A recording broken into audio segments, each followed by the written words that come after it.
Imagine só, você descobre que a mente humana é capaz de coisas tão extraordinárias, que desafiam tudo que sabemos sobre a natureza e a ciência. Como reagiria ao saber que no coração do Império Russo, entre os becos de Moscou, ocorreu algo tão inexplicável que os maiores gênios da época preferiram silenciar nos registros oficiais? Foi exatamente isso que aconteceu no verão escaldante de 1867, quando a cidade sufocava sob um calor sem precedentes. Nos arredores do bairro de Amovnik, um fenômeno tão surpreendente que até hoje permanece sem explicação científica foi meticulosamente documentado e depois esquecido. Tudo começou com Ivan Petrov, um menino de 8 anos, filho de um modesto funcionário do Ministério das Propriedades Estatais. Durante 42 dias, ele se tornou epicentro de eventos que desafiaram as leis da física e da razão. Tudo começou em 23 de junho, quando Ivan foi levado à clínica provincial de Moscou com febre alta, taquicardia e espasmos musculares. O diagnóstico inicial: uma simples febre de origem desconhecida.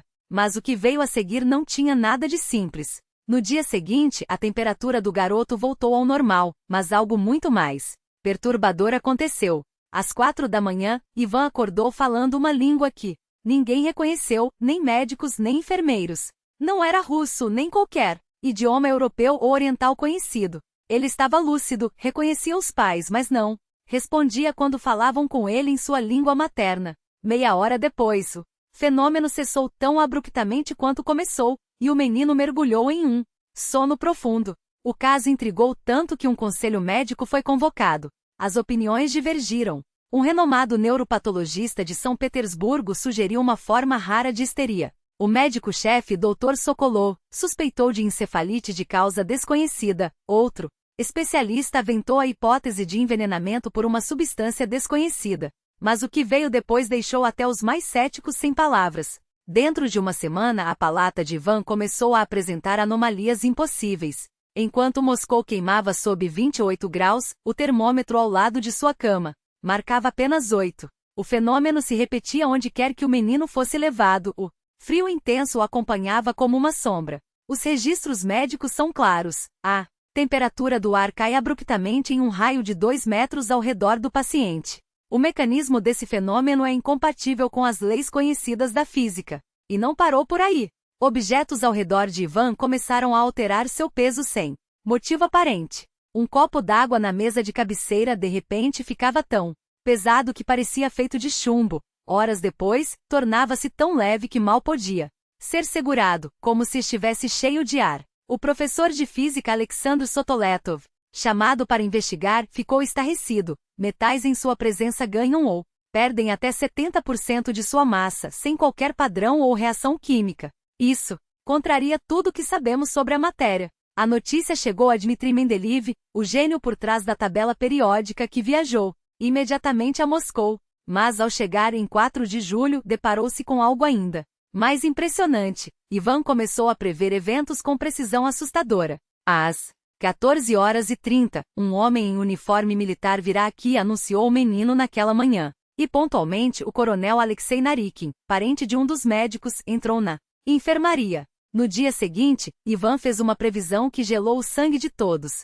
Amanhã, ao meio-dia, uma casa na rua Malaya Bronaia pegará fogo. O incêndio começou às 12h05. Mendeleev, após observá-lo por dias, concluiu que Ivan não via o futuro, mas processava informações do ambiente de uma forma além da capacidade humana. Ele não profetiza, escreveu o cientista. Apenas interpreta sinais imperceptíveis para nós, como animais que pressentem terremotos, só que com uma precisão incomparável.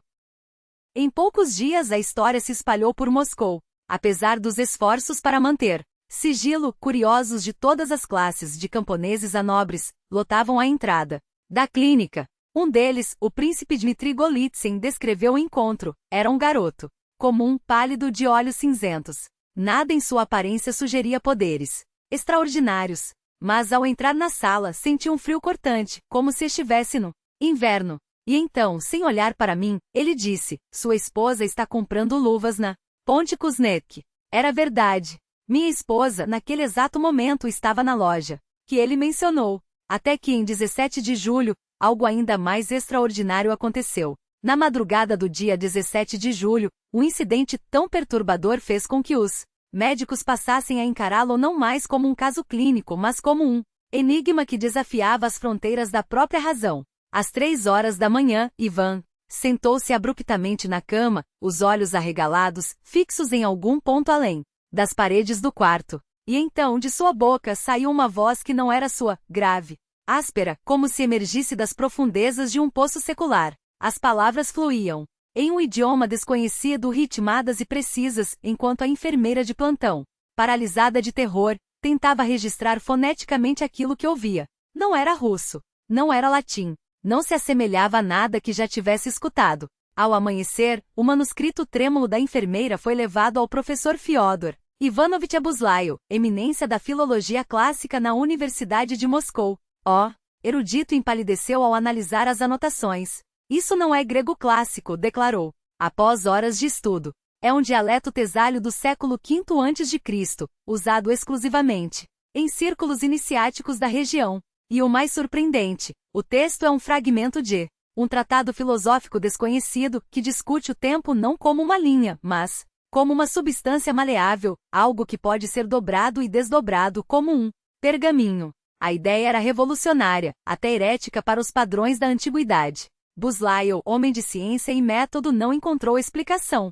Ou estamos diante de uma fraude genial, escreveu em seu relatório, ou de algo que transcende nossa compreensão da história e da linguagem. A notícia se espalhou como um incêndio pelos corredores da medicina moscovita. Em 20 de julho, o renomado psiquiatra Sergei Sergeyevich Korsakov, futuro fundador da Escola Psiquiátrica de Moscou, assumiu o caso. Após várias sessões com Ivan, seu veredicto foi tão intrigante quanto o fenômeno em si. O paciente não apresenta sinais de patologia mental. Seu intelecto e respostas emocionais são compatíveis com sua idade. No entanto, em determinados momentos, ele entra em um estado alterado de consciência, durante o qual acessa informações de uma fonte que não posso identificar, e que aparentemente não está limitada pelos sentidos humanos comuns. Korsakov, conhecido por seu ceticismo, admitiu em particular a colegas que jamais havia visto algo semelhante.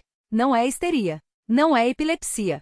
É como se ele se tornasse um receptor de algo, ou de alguém. Mas o ápice do mistério ainda estava por vir. Na tarde de 26 de julho, durante uma visita do próprio Dmitry Ivanovich Mendeleev, o gênio que organizaria a tabela periódica anos depois, os presentes testemunharam um espetáculo que abalaria até os alicerces da física conhecida. Sem aviso, todos os objetos metálicos na enfermaria, desde os instrumentos cirúrgicos até os botões das roupas dos médicos, elevaram-se no ar, pairando a meio metro do chão em uma dança silenciosa e precisa. Por 3 minutos, o impossível aconteceu diante dos olhos de Mendeleev, homem que dedicara a vida a desvendar as leis da matéria. Inicialmente suspeitei de um truque, confessaria mais tarde em suas anotações. Mas após revistar cada centímetro do quarto, não encontrei mecanismos, fios ou qualquer artifício. Fui obrigado a concluir que presenciei um fenômeno que desafia a gravidade e, portanto, desafia a própria ciência. 2 dias depois, em 28 de julho, Ivan Petrov tornou-se uma fonte de luz. Literalmente. Na presença do Dr. Sokolov e do físico Alexandre Stoletov, um brilho azulado começou a emanar de seu corpo, primeiro como um halo tênue em torno da cabeça, depois se espalhando em ondas suaves, iluminando a enfermaria com uma claridade etérea. Não era fosforescência nem bioluminescência, registrou Stoletov, pioneiro nos estudos da luz. O espectro era contínuo, distinto de qualquer fonte conhecida, e, no entanto, sua temperatura corporal permaneceu normal. Não havia calor, não havia combustão. Era como se ele estivesse transcendendo as leis termodinâmicas. À noite, Ivan mergulhou em um sono tão profundo que os médicos temeram pela sua vida. 36 horas depois, quando finalmente despertou, tudo havia terminado. O ar na enfermaria voltará ao normal. Os objetos metálicos obedeciam novamente à gravidade. Ivan falava russo com a fluência de uma criança de 12 anos e quando questionado, não se lembrava de nada, nem dos dialetos antigos, nem das levitações, nem da luz que havia emitido. Os exames não revelaram sequer um desvio em sua saúde. A única marca do que acontecerá era um pequeno sinal hexagonal na nuca, uma mancha de nascença em forma geométrica perfeita que seus pais juraram nunca ter visto antes. Em 3 de agosto, Ivan Petrov recebeu alta.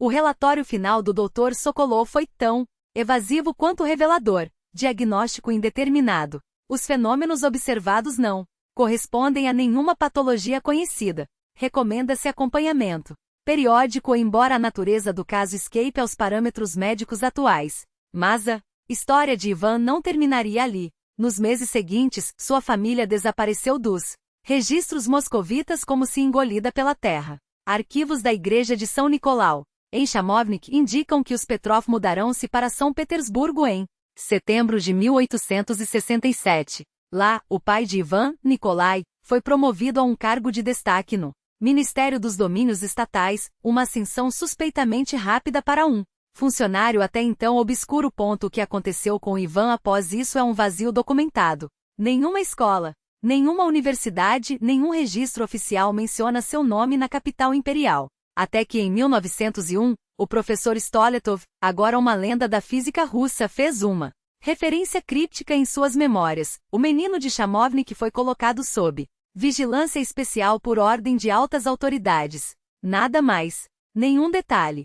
Nenhuma explicação. Mas em outubro de 1867, um documento confidencial, arquivado nos cofres do Terceiro Departamento, a temida Polícia Secreta do Império, revelava a criação de uma comissão especial para o estudo das capacidades anômalas do sujeito IP. As iniciais coincidiam. O resto estava redigido em código. 16 anos depois, em 1885, um relatório fragmentado da Academia Imperial de Ciências mencionava um sujeito e observado por quase 2 décadas, até que um incêndio em 1912 reduzisse grande parte dos arquivos a cinzas. Curiosamente, Stoletov, que esteve presente naqueles dias de julho, dedicaria sua carreira a desvendar os mistérios da luz e do eletromagnetismo. A natureza do eletricismo pode ser muito mais complexa do que supomos, escreveria em seus tratados. Alguns historiadores da ciência especulam se aquelas horas na enfermaria de Ivan não teriam, de alguma forma, inspirado suas descobertas revolucionárias.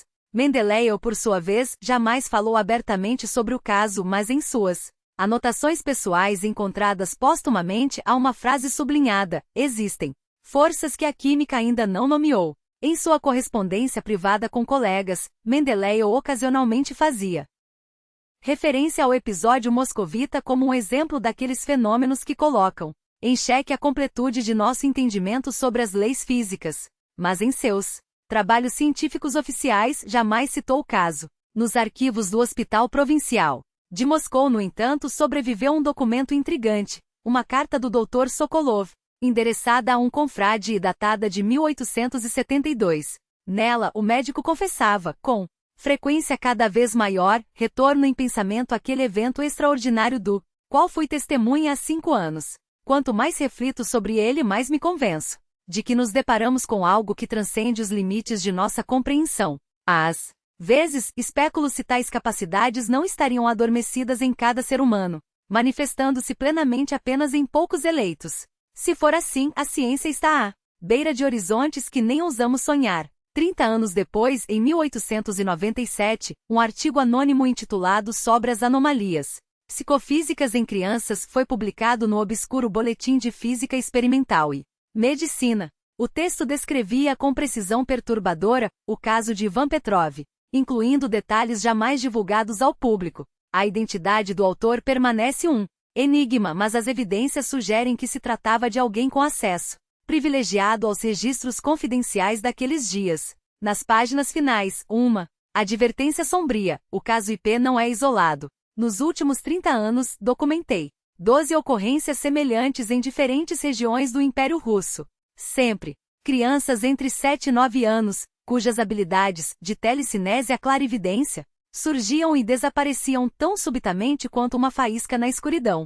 Um padrão intrigante. Todas exibiam uma marca de nascença geométrica, geralmente um hexágono ou uma estrela de 5 pontas, como se a natureza as tivesse sinalizado para algum propósito oculto. Há fortes indícios de que o autor era Sergei Korsakov, então uma das maiores autoridades em psiquiatria da Rússia. Nos anos finais de sua vida, Korsakov dedicou-se ao estudo de fenômenos paranormais, embora mantivesse um ceticismo metodológico. Mas foi seu derradeiro parágrafo que ecoou como um presságio. Estou convencido de que esses casos são apenas os primeiros sinais de um fenômeno cuja escala ainda não somos capazes de mensurar. Se minha hipótese estiver correta, a frequência desses eventos crescerá exponencialmente nas próximas décadas. Até 1900 poderemos enfrentar dezenas, se não centenas, de crianças dotadas de habilidades além do natural. Estará a humanidade preparada para tal realidade?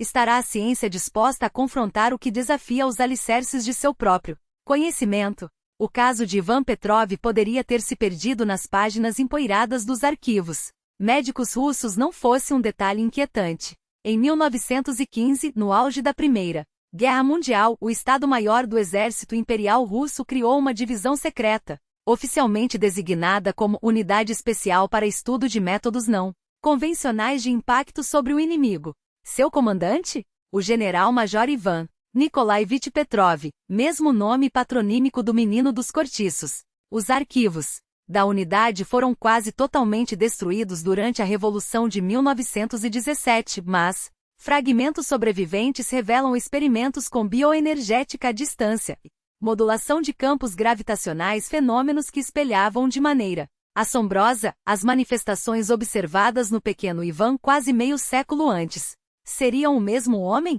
Se sim, como explicar o retorno de habilidades que, segundo os registros, haviam se apagado na adolescência? E que segredos guardava aquela unidade nos estertores do Império Russo? As respostas se perderam no caos revolucionário. Sabe-se apenas que após 1917, o general Petrov desapareceu. Alguns afirmam que morreu na Guerra Civil, outros que fugiu para o exílio levando consigo os resultados de suas pesquisas. Mas há uma terceira versão, a mais perturbadora. Dizem que Petrov e seus colaboradores atingiram um estágio tão avançado em seus experimentos que transcenderam os limites da percepção humana, existindo agora em uma forma ou dimensão além da nossa. Documentos desclassificados da serviços secretos soviéticos revelam que nos anos 1920, o OGPU tentou rastrear materiais vinculados à unidade do general. Um relatório de 1928, endereçado à cúpula da organização, alertava: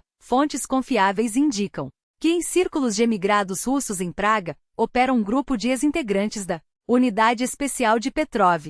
Segundo informações não confirmadas, eles prosseguem com os experimentos iniciados na era czarista, tendo alcançado avanços significativos no controle remoto de objetos e organismos vivos. Recomenda-se vigilância imediata e a obtenção de dados sobre seus resultados. O paradeiro daquele grupo permaneceu um mistério. Os arquivos da polícia tcheca da época não registram incidentes envolvendo cientistas russos. Mas em 1932, o jornal Praguense Narodny List publicou uma nota breve sobre um fenômeno estranho no bairro de Vinohrad. Ontem à noite, moradores da rua Karuni testemunharam uma formação luminosa azulada pairando imóvel sobre um edifício, desafiando o vento forte. Após 20 minutos, a nuvem se contraiu até o tamanho de uma bola de futebol, desaparecendo em um clarão semelhante a um raio. Meteorologistas não conseguiram explicar o ocorrido. Coincidência ou não, era exatamente naquela área que, segundo a inteligência soviética, residiam alguns dos antigos colaboradores de Petrov. O próximo capítulo dessa história emergiu já na União Soviética. Em 1935, sob os auspícios da Academia de Ciências, foi criada a Laboratório Secreto de Bioenergética. Número 1, chefiado pelo professor Vladimir Mikhailovich Becquerel, sobrinho do renomado neuropsiquiatra de mesmo nome. Nos documentos fundacionais, uma menção reveladora, entre suas missões estava o aprofundamento e desenvolvimento dos métodos elaborados pelo grupo do general. A atividade da Laboratório Secreto de Bioenergética número 1 era envolta em sigilo absoluto, como exigia a natureza de seus experimentos. Mas décadas depois, nos anos 1990, os relatos de um de seus colaboradores, o físico Igor Dmitrievich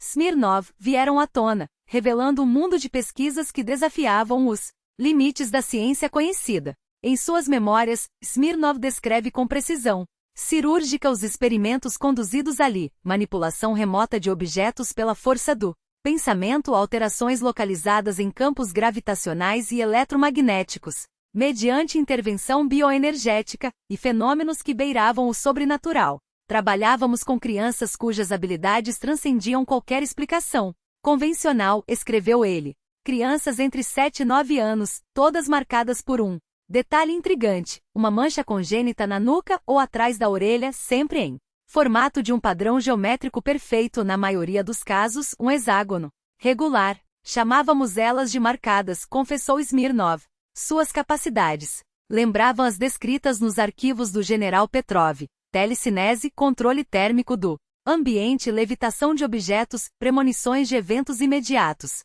O mais surpreendente, no entanto, não eram as habilidades em si, mas sua natureza efêmera. Segundo Smirnov, aquelas crianças nasciam com seus dons já em declínio.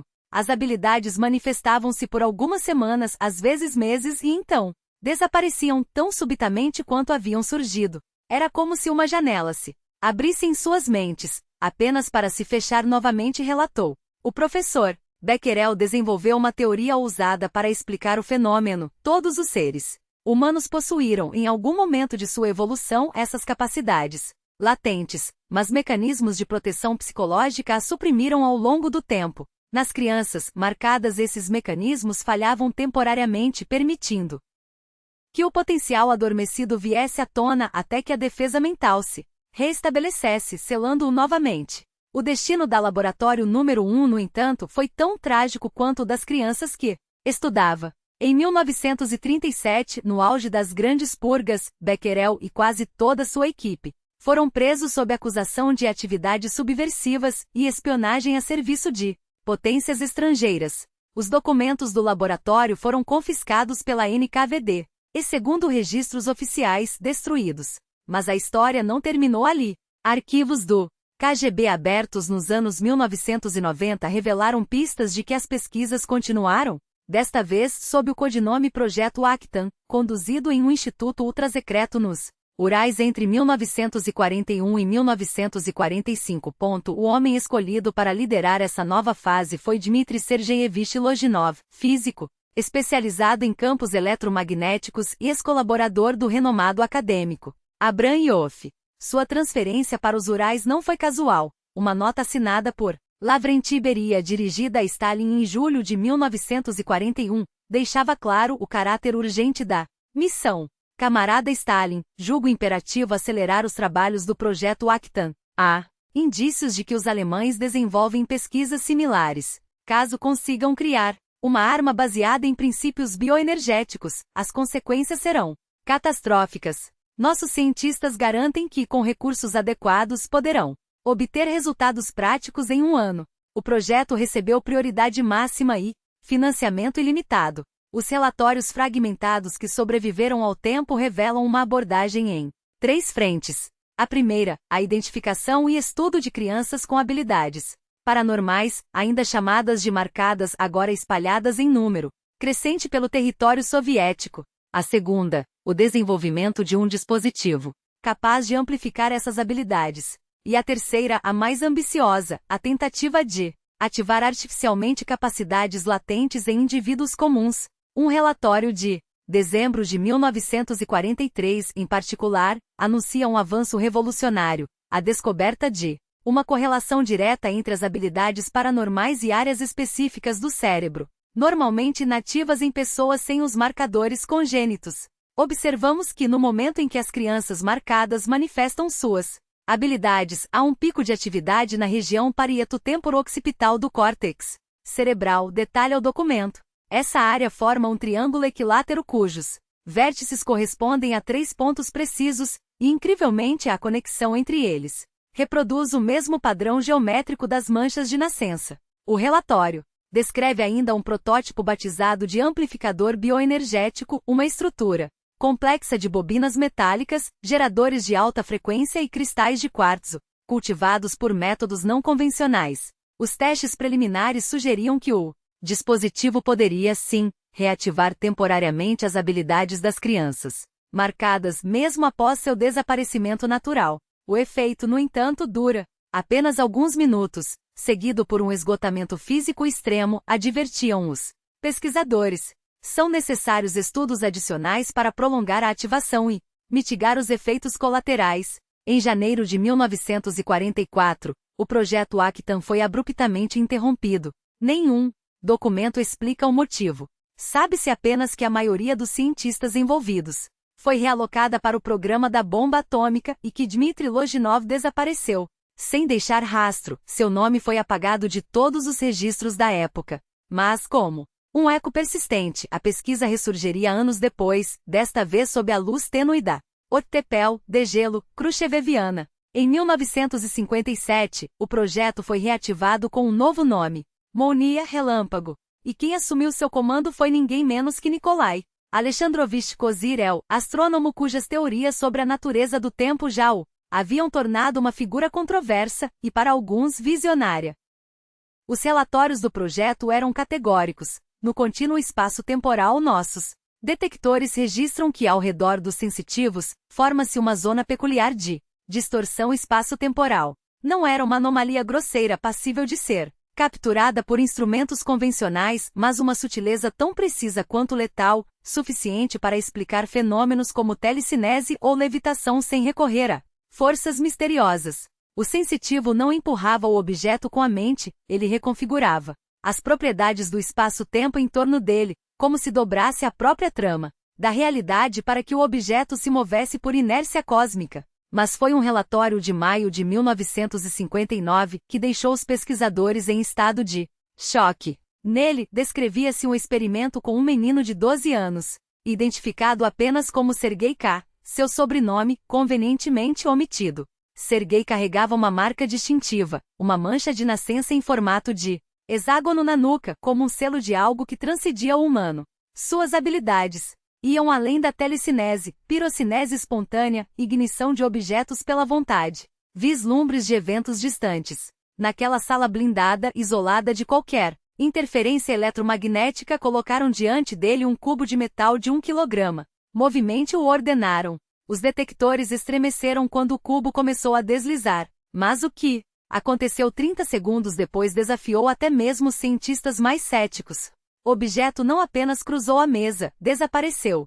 Os sensores registraram um pico de energia equivalente a uma pequena detonação nuclear. 3 minutos se passaram em silêncio opressor. Então, sem aviso, o cubo reapareceu no mesmo lugar, mas sua temperatura beirava o zero absoluto. E em uma de suas faces, gravados como por uma mão invisível, símbolos desconhecidos, semelhantes a glifos de uma língua que nenhum linguista pôde decifrar. Tudo indica que o cubo foi temporariamente deslocado para outra dimensão ou contínuo espaço-temporal, concluíram os autores com uma mistura de fascínio e terror. Era a primeira documentação de um transporte interdimensional induzido por energia biológica. 2 dias depois, Sergei K. entrou em coma. 2 semanas depois, morreu sem recuperar a consciência. A autópsia não revelou danos orgânicos, exceto por um detalhe macabro: seu cérebro estava desidratado, como se tivesse sido submetido a temperaturas extremas, embora seu corpo permanecesse em normotermia. O projeto Molnia foi novamente congelado. Kozyrev, agora uma figura incômoda demais, foi afastado e relegado às suas especulações astronômicas. Os arquivos foram lacrados nos porões do KGB, onde deveriam apodrecer no esquecimento. Mas a Guerra Fria não perdoava oportunidades. Em 1963, sob o manto da competição tecnológica com o Ocidente, o projeto Shorton, Tempestade, surgiu das cinzas de seus predecessores. Desta vez, porém, a abordagem era radicalmente diferente. Não se tratava mais de estudar os sensitivos, mas de replicar seus poderes por meios artificiais. À frente estava Yuri Borisovich Zovovichoribokobzarev, físico quântico de mente afiada e pouca paciência para misticismos. Partimos da premissa de que as habilidades paranormais se baseiam em princípios físicos ainda desconhecidos, porém reproduzíveis tecnicamente, escreveu em um relatório classificado. Nosso objetivo não é depender de crianças com marcas hexagonais na nuca, mas construir uma máquina capaz de distorcer o espaço-tempo com precisão e potência inigualáveis. Os alicerces teóricos vinham de Actan, mas a tecnologia dos anos 1960 finalmente permitia o que antes era impossível: ímãs supercondutores resfriados a hélio líquido, geradores de alta frequência baseados em amplificadores quânticos, e uma obsessão por dominar a engenharia da realidade. Em 1966, nas entranhas de um laboratório secreto perto de Novosibirsk, nasceu o GPVA-1 gerador de anomalias espaço temporais, uma bestialidade de 15 toneladas que devorava energia como uma pequena usina hidrelétrica. Os primeiros testes foram promissores. O dispositivo criou uma bolha de distorção localizada suficiente para mover objetos pequenos, embora por apenas alguns segundos e dentro de um raio de poucos metros. Mas foi a próxima descoberta que eletrizou e aterrorizou a equipe. A eficiência do GPVA-1 disparava na presença de sensitivos. Observamos um fenômeno que chamamos de ressonância biotécnica, anotou Kobzarel. O dispositivo e o sensitivo potencializam-se mutuamente, gerando efeitos que superam a soma de suas capacidades individuais. Era como se a máquina roubasse energia da própria consciência humana para amplificar seu poder. Em 1968, o experimento definitivo. 5 crianças, todas com marcas geométricas na pele e habilidades paranormais, foram posicionadas em círculo ao redor do GPVA-1. A ordem era simples: mover um cubo de 10 kg a 50 metros de distância. O resultado foi além do imaginável. O cubo não apenas cruzou a sala, levitou a 2 metros do chão por quase 3 minutos, enquanto os sensores registravam uma distorção espaço-temporal se expandindo em um raio de 100 metros. Mas o preço foi alto. Ao final, as crianças desabaram em estado de exaustão extrema. 2 desenvolveram paralisia irreversível. Uma menina de 11 anos morreu horas depois, vítima de uma hemorragia cerebral massiva. O projeto Shorton foi suspenso. Kobzarel, agora um risco político, foi removido e realocado. Em seu lugar, assumiu Viktor Ivanovich Mikhailov, especialista em eletrônica quântica com uma missão clara: desenvolver versões seguras do GPVA, máquinas que não precisassem sugar a vida de crianças para funcionar. A corrida por dominar a física do impossível continuava, mas desta vez o Estado soviético estava determinado a não deixar mais corpos pelo caminho. Pelo menos, não tantos. Mas os campos bioenergéticos que os sensitives geravam não poderiam ser simplesmente abandonados. Entre 1969 e 1972, o programa produziu várias versões do GPVA, cada uma mais eficiente e teoricamente mais segura que a anterior. A última delas, o GPVA-5, era capaz de criar uma distorção espaço-temporal estável em um raio de 50 metros, suficiente para deslocar objetos de até 100 quilos. Um avanço impressionante, mas ainda assim, um fracasso estratégico. O problema não era a falta de poder, mas sua natureza predatória. Primeiro, o GPVA-5 devorava energia como um monstro faminto, exigia uma usina dedicada apenas para funcionar. Segundo, seu efeito durava no máximo 10 minutos antes de superaquecer, exigindo horas de resfriamento. Terceiro, e mais crítico, sua área de atuação era rígida, impossível de ser projetada além de poucos metros.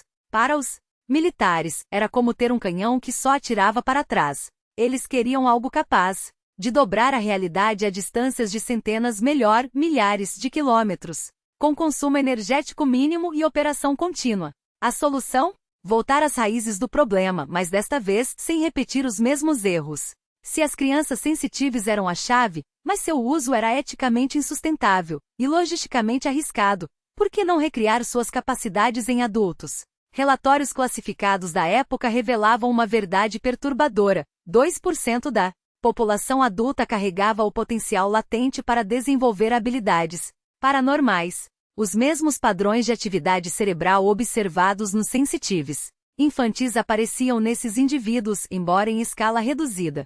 Com treinamento adequado e estímulo tecnológico, essa faísca poderia ser amplificada até se tornar uma chama controlável. Até 1975, o projeto Shorton havia selecionado e treinado um grupo de 20 operadores, todos homens entre 25 e 35 anos, com formação superior e histórico em unidades de elite do exército soviético. Um detalhe intrigante: 15 deles exibiam pequenas marcas de nascença irregulares na nuca ou atrás das orelhas, ecoando de forma rudimentar os padrões geométricos perfeitos dos sensitives originais. Era como se a natureza tivesse deixado uma assinatura em sua pele, um vestígio de um código mais antigo. Equipados com uma versão modificada do GPVA-5, agora otimizada para ressonância bioenergética humana, Esses operadores demonstraram resultados surpreendentes. Conseguiram manipular objetos a até 1 quilômetro de distância, alterar a temperatura local em até 10 graus Celsius e sabotar sistemas eletrônicos com precisão cirúrgica. Mas o preço era alto, demasiado alto. A exposição prolongada às distorções espaço-temporais corroía suas mentes e corpos. Dor de cabeça crônica, insônia, alucinações, e nos casos mais extremos, aneurismas cerebrais fatais. 3 operadores morreram em sessões de treinamento intenso, seus cérebros literalmente queimados pelo esforço de dobrar a realidade. Em 1977, o projeto Shorton foi reestruturado pela enésima vez, desta vez sob o nome Gorizon. Horizonte, agora sob comando do neurofisiologista Igor Sergeyevich Kondratiev, especialista em estados cerebrais anômalos. Sua conclusão foi brutal: a abordagem puramente tecnológica esbarra em limites físicos intransponíveis.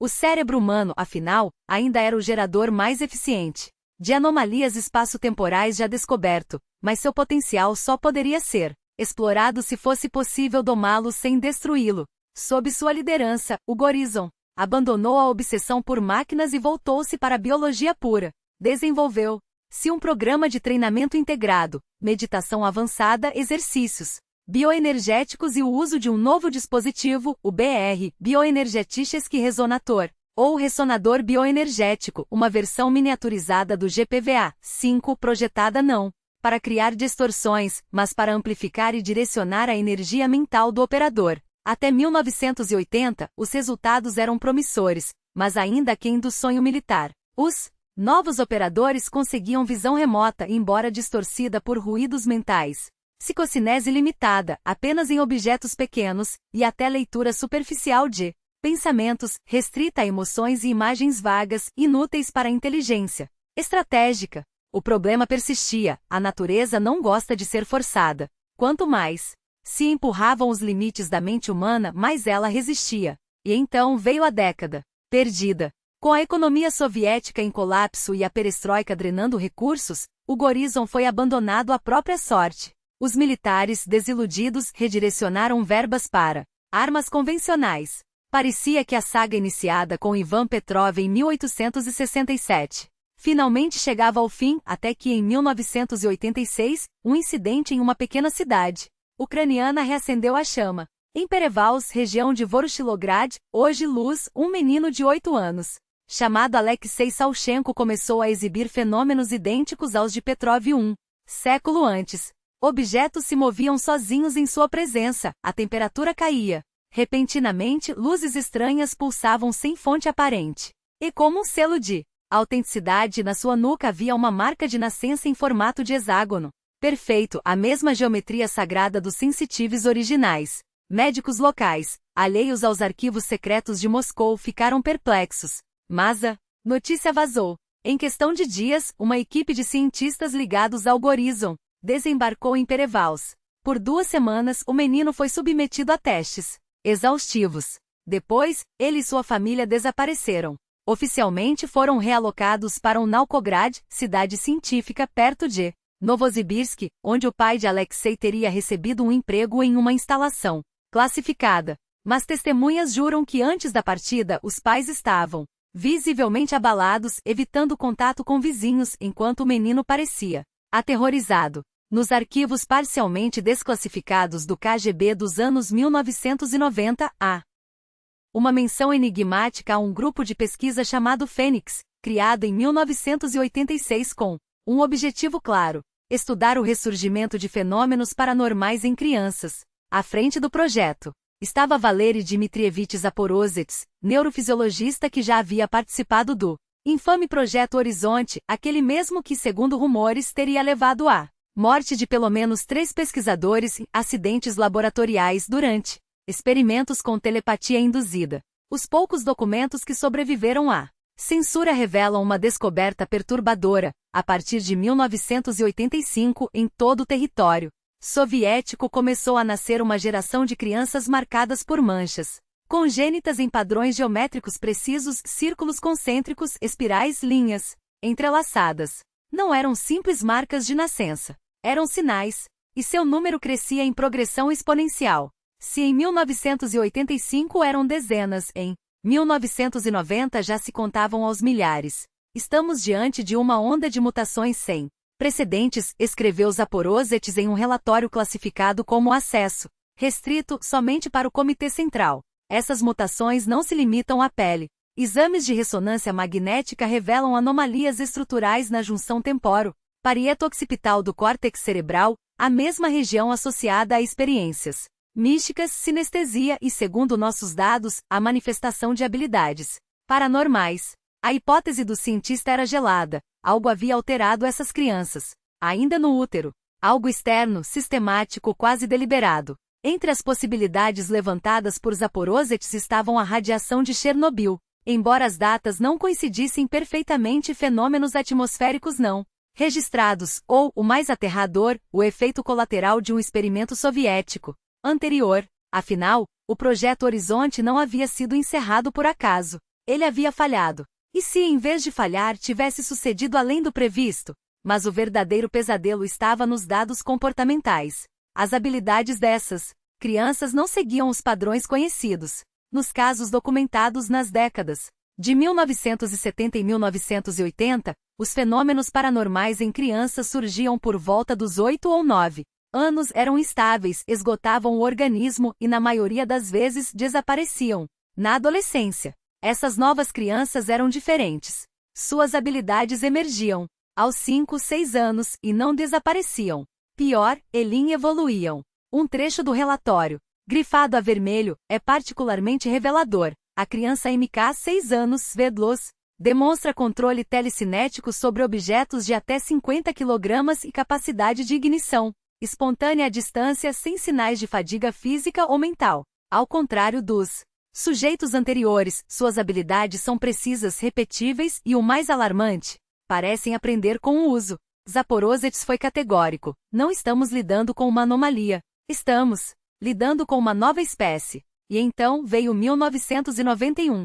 O colapso da URSS não foi apenas político ou econômico, foi um apagão. Os arquivos do Projeto Fênix foram dispersos, parte incinerada em fornalhas do KGB, parte enterrada em arquivos da recém-criada FSB. Os cientistas se espalharam, alguns fugiram para o Ocidente, outros sumiram em laboratórios privados. E poucos, muito poucos, permaneceram nas sombras do novo regime. Por uma década, parecia que a história havia terminado. Até que, no final dos anos 1990, os rumores voltaram. Desta vez, vinham de uma fonte ainda mais obscura, um laboratório chamado Vetor P. Segundo documentos vazados, e nunca confirmados, o projeto teria sido reativado. Em 1993, sob o disfarce de um centro de pesquisa pediátrica avançada em uma instalação militar perto de Chelyabinsk. Seu objetivo? Não apenas estudar as crianças marcadas, mas replicá-las. Em 2000, o jornalista Dmitry Sokolov, conhecido por suas investigações sobre experimentos soviéticos secretos, publicou uma série de artigos intitulada As Crianças do Futuro. Nele descrevia centenas de casos registrados entre 1995 e 2000, objetos se movendo sozinhos, incêndios espontâneos em quartos de crianças, previsões de eventos que se concretizavam com precisão assustadora. O padrão era sempre o mesmo. Assim que os fenômenos vinham à tona, famílias inteiras desapareciam. Mudanças repentinas de endereço, transferências para cidades fechadas ou,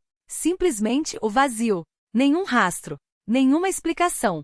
3 semanas após a publicação da última reportagem, Sokolov morreu em um acidente de carro nas estradas geladas perto de Nizhny Novgorod. Testemunhas juram que não havia outras marcas de pneus no asfalto. No mesmo ano, um documento anônimo circulou em fóruns obscuros da Deep Web. Intitulado Projeto Despertar, Resultados e Perspectivas, o texto descrevia em linguagem clínica um programa de ativação controlada de habilidades paranormais em crianças sem as marcas congênitas. Ou seja, eles haviam encontrado uma maneira de criar sinais vivos. A metodologia? Uma combinação letal, drogas psicoativas, derivadas de pesquisas da KGB, estimulação eletromagnética direcionada a áreas específicas do cérebro e um protocolo de condicionamento psicológico tão agressivo que alguns sujeitos de teste nunca mais recuperaram a sanidade. Até o momento, conseguimos induzir habilidades paranormais estáveis em 60% dos sujeitos submetidos ao protocolo completo, lia-se no relatório. Embora menos potentes que os naturais, essas habilidades são suficientes para aplicações práticas em inteligência, guerra psicológica e, em longo prazo, o controle social. A autenticidade do documento nunca foi comprovada. Críticos o descartaram como uma farsa elaborada, baseada nas reportagens de Sokolov e em teorias conspiratórias. Mas então, em 2018, um arquivo desclassificado da FSB revelou algo inquietante. Entre os papéis do antigo Projeto Fênix, havia uma lista de nomes crianças, estudadas na década de 1980. Ao lado de cada nome, uma anotação manuscrita. Vetor P, 1993. Enquanto isso, em um apartamento modesto em São Petersburgo, um jovem programador chamado Igor Levin criava o site Projeto Legado. Seu objetivo? Encontrar outras pessoas que, como ele, tivessem tido habilidades paranormais na infância e as perdido. No primeiro ano, mais de 500 pessoas compartilharam suas histórias no fórum anônimo. A maioria descrevia as mesmas marcas geométricas, os mesmos padrões de habilidades. E, acima de tudo, o mesmo medo, o medo de ter sido escolhido para algo que nunca entenderam. Uma usuária, identificada apenas como N11, escreveu: "Eu conseguia ver as cores das palavras que as pessoas falavam, até os 12 anos. Depois, veio um homem de terno cinza e me levou para um lugar onde disseram que era um hospital. Quando voltei, as cores tinham sumido. Mas às vezes, quando fecho os olhos, ainda ouço elas sussurrando. O que acontece quando a evolução não é um acidente, mas um experimento? E o mais terrível, o que acontece quando o experimento sai do controle? Não são apenas habilidades", escreveu um usuário anônimo no fórum. "São fragmentos de algo que nos foi tirado." Ele lembrava com precisão absoluta, aos 8 ou 9 anos, conseguia mover pequenos objetos sem tocá-los. Durante 3 meses a colher dançava sobre a mesa, o lápis levitava entre seus dedos e os pais, incrédulos, atribuíam tudo a truques de mágica ou ilusões de ótica. Mas eu sei o que vi, e sei que era real, até que um dia simplesmente parou, como se alguém tivesse desligado um interruptor em sua mente. Mas nenhuma história é tão perturbadora quanto a de Helena K., uma mulher que em 1987, aos 9 anos, foi selecionada para um projeto educacional especial por causa de suas capacidades incomuns. Segundo seu relato, ela e outras 20 crianças foram levadas para uma instalação fechada nos arredores de Moscou, onde foram treinadas para dominar o impossível. Nos ensinavam a mover objetos com a mente, ler emoções alheias, antecipar eventos simples, escreveu Helena. Todos os dias por horas, sob a supervisão de mentores, que também tinham habilidades, embora mais fracas que as nossas. Eles diziam que éramos crianças especiais, uma ponte para o futuro da humanidade. O projeto durou 2 anos, até que, com o colapso da URSS, tudo foi abruptamente encerrado. As crianças foram devolvidas às famílias, a instalação fechada. E as habilidades, para a maioria, desvaneceram-se como fumaça. Helena manteve apenas a empatia emocional extrema, a capacidade de sentir como se fossem suas as emoções de quem estava ao seu redor. Seu depoimento gerou um furacão de reações. Alguns a chamaram de mentirosa.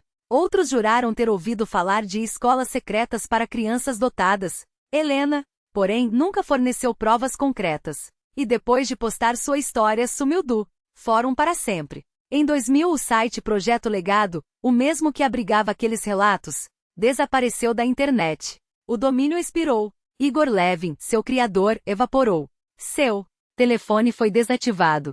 Seus e-mails silenciados. Tentativas de localizá-lo levaram a 2 rumores: ou ele havia fugido para os Estados Unidos, ou terminara internado em uma clínica psiquiátrica após um colapso nervoso. Mas a história não acabou aí. Em 2010, o tema ressurgiu, desta vez dentro da ciência oficial. Na prestigiosa revista da Academia Russa de Ciências, o Dr. Nikolai Petrovich Saveliev, renomado neurofisiologista, publicou um artigo explosivo sobre as bases neurofisiológicas dos chamados fenômenos paranormais. Sua tese? Aqueles poderes não eram magia, eram ciência ainda não compreendida. Segundo Saveliev, certas anomalias neurofisiológicas raras permitiam que o cérebro processasse informações além dos 5 sentidos. Ele propôs a existência de estruturas quânticas nos neuroníons, capazes de interagir com campos quânticos do ambiente. Essas estruturas geralmente estão dormentes, escreveu. Mas em algumas crianças entre 7 e 9 anos, elas se ativam temporariamente e então o impossível se torna real. Com o tempo, no entanto, a atividade dessas estruturas diminui, explicando por que as habilidades desaparecem na idade adulta. A comunidade científica se dividiu. Alguns chamaram suas ideias de pseudociência, sem fundamento. Outros, em particular, admitiram em privado que a hipótese merecia investigação. O que poucos sabiam era que poucos meses depois da publicação, Savelier foi nomeado diretor do recém-criado Instituto de Pesquisas Neurocognitivas da Academia Russa de Ciências, uma instituição que oficialmente estudava os fundamentos neurofisiológicos da cognição e tratamentos inovadores para doenças neurológicas. Mas por trás das portas fechadas, algo muito diferente estava acontecendo. Fontes internas revelaram que o Instituto recebeu financiamento massivo, não só do governo, mas de fundos privados ligados a figuras poderosas. E embora seus relatórios públicos nunca mencionassem fenômenos paranormais, ex-funcionários sussurraram sobre um departamento secreto, dedicado exclusivamente ao estudo de crianças com habilidades inexplicáveis. Até que em 2015, um cientista russo exilado no Canadá quebrou o silêncio. Dr. Alexander Voronov, ex-pesquisador do Instituto de Pesquisas Neurocognitivas, deu uma entrevista bombástica à revista New Horizon. Suas declarações eram demasiado específicas para serem ignoradas. Na Rússia, existe um programa classificado que é a continuação direta dos projetos soviéticos Horizonte e Fênix. Dentro do Instituto, há uma divisão que não aparece em nenhum documento oficial.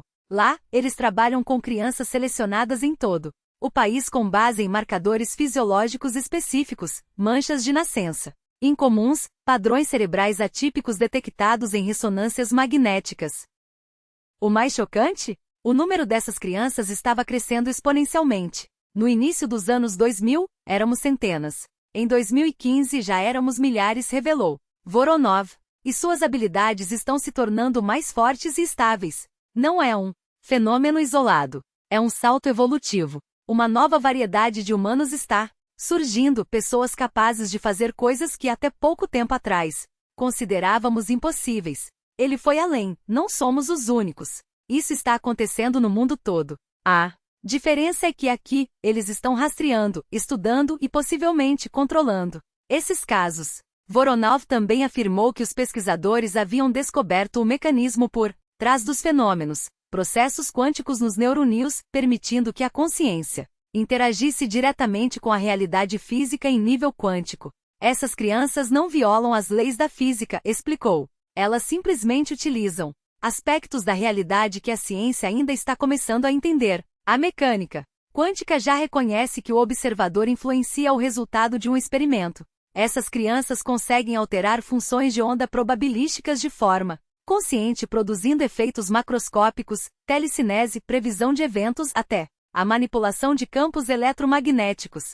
O Instituto, claro, negou tudo. Chamou Voronov de ex-funcionário desequilibrado, demitido por incompetência. Autoridades russas se recusaram a comentar. E os cientistas ocidentais? Os cientistas ocidentais, como era de se esperar, receberam as declarações de Voronov com ceticismo cortante.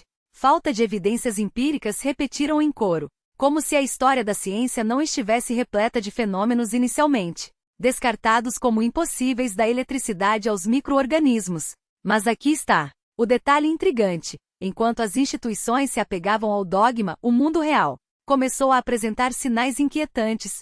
Nos últimos anos, relatos de crianças com habilidades incomuns se multiplicaram globalmente, como uma epidemia silenciosa de fenômenos inexplicáveis. Basta uma busca rápida na internet para se deparar com centenas de vídeos que supostamente capturam telecinese espontânea, previsões precisas de eventos futuros, ou até manipulação de objetos à distância. Sim, a maioria é fraude barata, truques de edição, ilusões de ângulo ou simples histeria coletiva. Mas há aqueles casos que resistem ao escrutínio. Aqueles que, mesmo após análises minuciosas, deixam uma dúvida corrosiva. E se for real? Foi essa pergunta que impulsionou em 2020 a criação do projeto Psique, uma iniciativa internacional reunindo pesquisadores de neurociência, física quântica e psicologia cognitiva.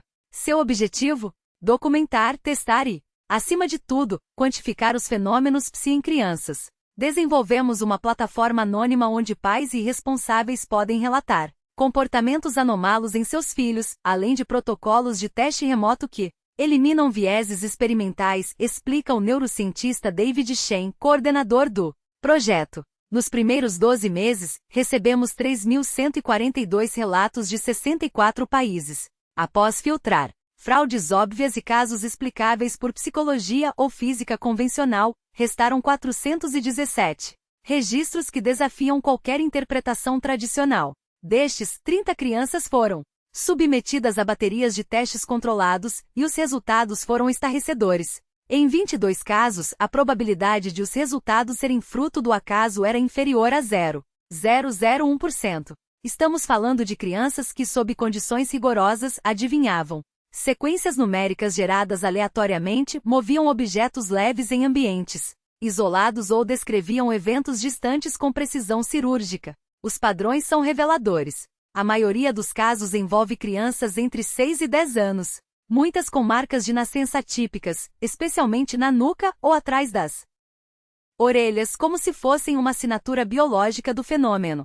Psicologicamente, elas compartilham traços distintos, que ia acima da média, imaginação hiperdesenvolvida, e uma sensibilidade emocional tão aguçada que chegam a absorver o estado psicológico de quem está ao redor. Não estamos falando de super-heróis, enfatiza Shen. Essas crianças não dobram colheres com a mente nem leem pensamentos, como em filmes, mas elas percebem e interagem com camadas da realidade que o resto de nós simplesmente ignora. O projeto enfrenta, claro, resistências brutais. Pais temem estigmatização. Quem ousaria expor seu filho a testes que poderiam rotulá-lo como anormal? Pior, há o medo de que governos ou corporações se interessem por essas habilidades com intenções menos nobres. E então há o problema do dinheiro. Fundos científicos tradicionais torcem o nariz para pesquisas paranormais. Recebemos mais financiamento de doadores privados e fundações interessadas em ciência de fronteira do que de agências oficiais, admite Shen. Mas os dados não mentem. Estamos acumulando evidências de que algo fundamentalmente novo está emergindo na cognição humana. A história, afinal, se repete. Galvani foi ridicularizado por sugerir que a eletricidade animava os músculos. Mendel foi ignorado por décadas por suas leis da genética. E a mecânica quântica, hoje pilar da física, nasceu de ideias consideradas místicas por seus contemporâneos. Talvez essas habilidades não sejam sobrenaturais, mas ultra-naturais, manifestações de aspectos da realidade que ainda não compreendemos. Especula Shen. O cérebro humano pode ser uma antena sintonizada em frequências que a ciência ainda não mapeou. E Ivan Petrov, o menino do Zamovnik que iniciou tudo isso? Seu rastro se perde no tempo. O último registro oficial data de 1895, quando os arquivos da Universidade de São Petersburgo mencionam um professor Ivan Petrov, especialista em psicofísica experimental. Coincidência?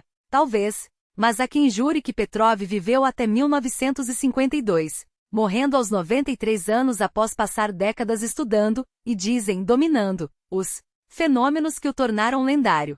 Segundo a lenda urbana, nos seus últimos dias, ele teria entregue a um discípulo um dossiê secreto contendo não só suas pesquisas, mas previsões sobre o surgimento de uma nova geração de crianças com habilidades. Se no final do século XX, impossível verificar, até que em 2018, um sebo em São Petersburgo revelou um manuscrito amarelecido, datado de 1949 e assinado com as iniciais IP. Seu título: Sobre a natureza do tempo e da consciência. O texto desenvolve uma teoria radical. A consciência humana não é uma espectadora passiva da realidade, mas uma força ativa que molda o tecido espaço-temporal em nível quântico. O que chamamos de paranormal é, na verdade, a expressão direta dessa interação, escreve o autor. O tempo não é um rio linear, mas uma rede multidimensional de possibilidades e a mente, quando treinada, pode navegar por suas correntes. As últimas páginas, no entanto, estão faltando,